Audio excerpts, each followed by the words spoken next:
عیسائی کہنے لگے ہمیں اپنے ظلم یاد ہے, تشدد یاد ہے, بربریت یاد ہے, تو بہتر جانتا ہے تو نے کیا کرنا ہے. صلاح الدین ایوبی گھوڑے پہ فاتح کھڑا ہے, آنکھوں میں آنسو آئے, تڑپ کے رویا, کہنے لگا میں تمہارے ساتھ وہی سلوک کروں گا جو میرے مصطفیٰ نے قریش مکہ کے ساتھ فرمایا تھا.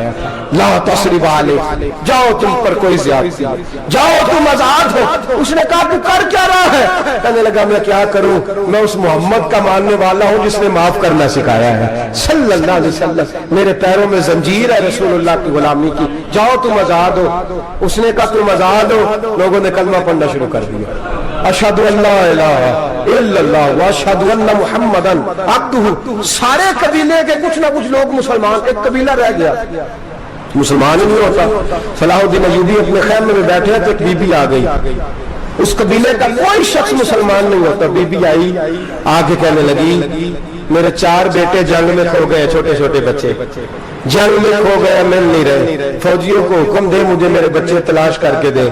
صلاح الدین ایوبی نے جھٹ پر سر پہ امامہ باندھا, نیزہ پکڑا, سینے بند باندھا, اپنے جبے کو سمیٹا اور باہر. کہنے لگی تو کدھر جا رہا ہے؟ کہنے لگا میں خود تیرے بچے تلاش کر کے دوں گا. صلاح الدین چند سپاہی ساتھ گلی گلی نکلے, گلی گلی فجر کے نکلے, اثر ہو گئی, تھک گئے. 2 نمازیں صحرا میں پڑھی. جنگل کے اندر پہنچے تو ایک کونے میں 4 بچے ایک جگہ ڈرے اور سہمے ہوئے بیٹھے ملے. صلاح الدین ایوبی اٹھا کے لائے, ماں کو کہنے لگے تیرے بچے ہیں. نکلا اس لیے تھا کہ میرے نبی نے فرمایا بچے جدا ہو تو ماں کو درد بڑا ہوتا ہے, اور میرے رسول نے فرمایا تھا جب جنگ کرنے جاؤ تو کھیت برباد نہ کرنا, فصلیں تباہ نہ کرنا, بچوں کو ماں سے جدا نہ کرنا. فرمایا میں سوچ رہا تھا تیرے بچے کہیں میری وجہ سے جدا ہو گئے تو مصطفیٰ کو جواب کیا دینا. فرمایا تیرے بچے ڈھونڈ کے لایا ہوں. بچے ماں کے پاس آنے لگے تو ماں نے بڑے بیٹے کے منہ پہ تھپڑ مارا. کہتا اماں کیا ہوا؟ کہنے لگے تو نے سنا نہیں کہ دشمن کے بچوں کی اتنی حفاظت کرتا ہے, میرے پاس نہ جا, اس کے قدموں میں بیٹھ جا. جس نبی کے غلام اتنے سچے ہیں وہ نبی کتنا سچا ہوگا, جس نبی کے نوکر اتنے کھڑے ہیں وہ نبی کتنا کھڑا ہوگا. جا کے کلمہ پڑھ لے. میرے دوست یہ اسلام ہے جس نے غیروں کا درد بھی اپنے سینے میں رکھا. اقبال کہتا ہے سارے زمانے کا درد ہمارے ہی سینے میں ہے. برما کا مسلمان ہو یا عراق, لیبیا, افغانستان, کشمیر کا مسلمان ہو, میرے دوست وہ غیر نہیں ہے, وہ تیرا اپنا ہے. اس کا رنگ نہ دیکھ, اس کی بولی نہ دیکھ, اس کا قبیلہ اور علاقہ نہ دیکھ. دیکھ کہ وہ تیرے رسول کا کلمہ پڑھتا ہے, وہ دیکھ کہ وہ کعبے کی طرف منہ کر کے نماز پڑھتا ہے. دیکھ کہ تیرا اور اس کا نصاب زندگی قرآن ایک ہے. میرے دوست کچھ نہیں کر سکتا تو دعا تو کر دیا کر, کچھ نہیں کر سکتا تو التجا تو کر دیا کر. اللہ کے حضور یہ تو کہا کر کہ اللہ مسلمان جہاں بھی ہے تو ان کی مدد فرما, اللہ مسلمان جہاں بھی ہے تو ان کی غیبی امداد فرما. یہ دعا تو میرے دوست سے ضرور کیا کرو. سوچ بڑی کرے, جب بھی آپ بولے, جب بھی آپ لکھیں, جب بھی کسی سے بات کرے تو بحثیت مسلمان کی بات کرے, بحثیت ایک نبی پاک کے غلام کی بات کرے. اپنی زندگی اس انداز میں ترتیب دیں کہ پہلے آپ مسلمان ہیں, اس کے بعد آپ کچھ اور ہیں. پہلے اسلام کی بات کرے, بڑی بات کرے, بڑے حوصلے کی بات کرے, پھر اسلام کو قوت ملے گی, پھر بیداری امت کو نصیب ہوگی. اللہ کریم برما کے مسلمانوں کو اپنی رحمت کی ٹھنڈی چھاؤں نصیب فرمائے. ہمیشہ مدحت خیر الانام میں گزرے. دعا ہے یہ عمر درود و سلام میں گزرے. آخر دعوانا ان الحمدللہ رب العالمین. الف میم تو بھی پہلے رانجا یار سی,